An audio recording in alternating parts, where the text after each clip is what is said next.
Hello, Scorpio, Sun, Moon, Rising, and Venus signs. Kamusta kayo? Sana po nasa mabuti kayong kalagayan.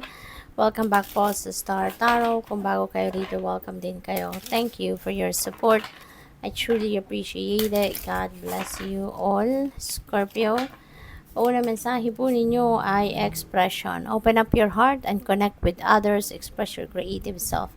Ayan. So, maybe you need to learn to express, no, yourself sa ngayon. Ano man yung laman ng puso ninyo, ano man yung laman ng damdamin ninyo, di ba?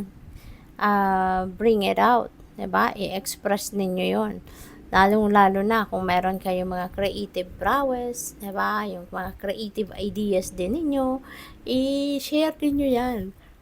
Huwag kayong magdalawang isip, no, na i-share yan sa ibang tao. Okay? Para nang sa gayon, maano ninyo yan, iparating ninyo sa mga tao, no, na nangangailangan makarinig, no, ng mga ideas ninyo. So, what else? We have resources. Be grateful for what you have and have something for the future. Use wisely and as needed. Okay? So, this could be the resources na siguro bunga yan ng trabaho ninyo, ng pagsisikap, pagninegosyo, or bunga yan ng pag-aano ninyo, pagsisikap ninyo sa inyong karera, no? So, maaring meron kayong mga maraming material things or pwedeng pera, cold cash na dadating sa buhay ninyo sa ngayon. So, use wisely, no? Manage your money wisely, manage your resources wisely para alam mo yun, hindi naman ninyo masayang, 'di ba? Or hindi yung mapunta lang sa wala, no, yung bunga ng inyong pagsisikap. And also, sa mga dadating na biyaya sa inyo, the abundance and the prosperity that's coming your way, anuhin ninyo to, maging grateful kayo. Ipagpasalamat na lang ninyo na meron kayong ganon sa buhay ninyo. Okay? Kasi you're blessed, no? Ang iba nga dyan, diba? Hirap na hirap. Nahihirapan makapaghanap ng pera or na mapagkukuhanan ng pera. But maybe you, diba? You have abundance and prosperity sa ngayon, no? You have the resources, diba? Na makakatulong sa inyong pamumuhay sa araw-araw. Kaya you are blessed. Kaya don't forget, no, to say thank you to the divine. No, huwag kayong makakalimot na magpasalamat at mag-appreciate ng mga blessings na meron kayo. We have justice. Ayan, napakaganda kasi makukuha ninyo dito kung ano yung para sa'yo. You deserve, no, something dito sa trabaho ninyo, sa career ninyo, and you are able to get that. Siguro ang iba din sa inyo rito, may naririnig akong retirement money. Siguro ang iba sa inyo matagal nyo ng hinihintay na ma-release, no? Siguro yung retirement money ninyo. Siguro maraming delays, no? Baka nagkaroon na kayo ng big time na delay dito kung ilang buwan na after retirement. Baka hanggang ngayon, hindi nyo pa rin nakukuha, no, yung pera na dapat makuha ninyo. Kaya kung ano man ang inyong sitwasyon sa ngayon, it feels like to me na baka makuha mo na yun, no?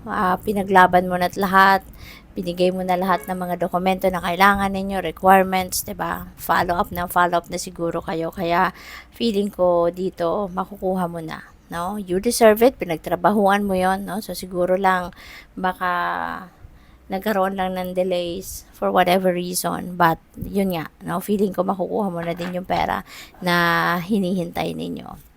What else? We have Two of Pentacles. Ayan. So, there could be, multiple opportunities din dito na pwedeng paparating sa inyo. No? And maaaring sa ngayon, baka kayo ay to the extent na malilito din kayo kasi maaaring hindi lang talaga isa, 'di ba, na oportunidad ang dadating na pwedeng maging source of income ninyo. So, yun. Kailangan na pag-isipan mabuti. No? Kailangan na mag-isip kayo ng hindi lang isa, dalawang beses, tatlong beses, no? You need to think,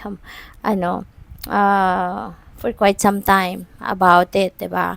at timbangin ninyo kung ano yung mas mabuti o ano yung mas magiging beneficial para sa inyo.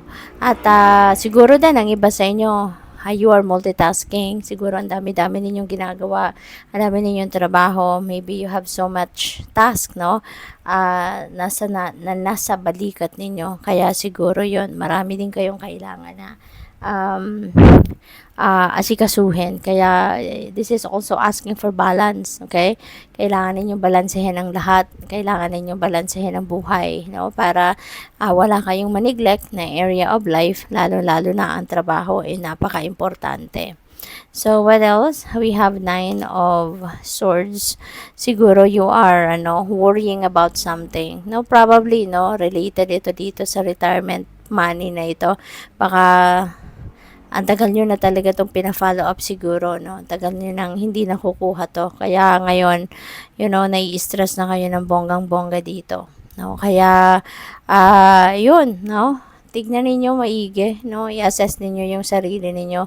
I-assess ninyo yung mga nagawa na ninyo. Ano na yung mga effort na binuhos ninyo dito. So that, baka kung sa tingin ninyo, kung ano pa ang kulang, diba? Kung ano pa ang kulang sa mga steps na nagawa na ninyo, ay magawa na ninyo sa ngayon. Ask for help, no? From other people, no? Na pwedeng makatulong sa iyo, na makamit mo na kung ano ang para sa iyo. What else? We have Ace of Swords. Ayan. So, there could be a lot of, new information, new ideas na dadating sa inyo rito, no? At, maaaring kung ano man yung pinaglalaban ninyo sa ngayon, talagang, no, with that new ideas na dadating, epiphanies na dadating, makukuha ninyo, magkakaroon kayo dito ng, bagong approach, no, sa bagay na to, kung paano ninyo to makiklaim na para sa iyo. Okay, you are going to claim your victory, no, because Ace of Swords is a victory energy, that is a success energy. Kaya kung anong pinaglalaban ninyo sa ngayon, katulad nito, pinaglalaban ninyo na para sa inyo yan, na makuha nyo na maaring yan ay mapagtatagumpayan nyo, maaring yan ay makukuha mo na at makiklaim mo na. Okay, what else? We have 4 of Pentacles. Ayan. So, this is about managing your money, managing your resources, no? So, parang kino-confirm niya lang yung mensaheng ito, no? Na kailangan mong gamitan ng tama ang inyong pera, gamitin ninyong, i-manage ninyo ng maayos, ng mas mabuti ang kaperahan ninyo, no? You work hard for it, pinagtrabahuan mo, pinagtiyagaan, pinaghirapan ninyo, kaya you take care of it, okay? Kailangan na mag-budget, no? Kailangan na meron kayong budget plan, financial discipline, pairalin ninyo yan para nang sa gayon maging maayos ang takbo ng pera ninyo. Kasi kahit gaano ka-successful ang career ninyo, malaking sahod ninyo, successful ang negosyo ninyo, 'di ba? Maraming kita ang negosyo ninyo, if you don't know how to manage your money, bigla lang yan mawawala, bigla lang yan mauubos ng hindi ninyo namamalayan, 'di ba? Kaya kailangan financial discipline, at saka kailangan may financial plan kayo na ginagawa, na sinusundan, no, para ma-manage ninyo na maayos ang inyong kaperahan.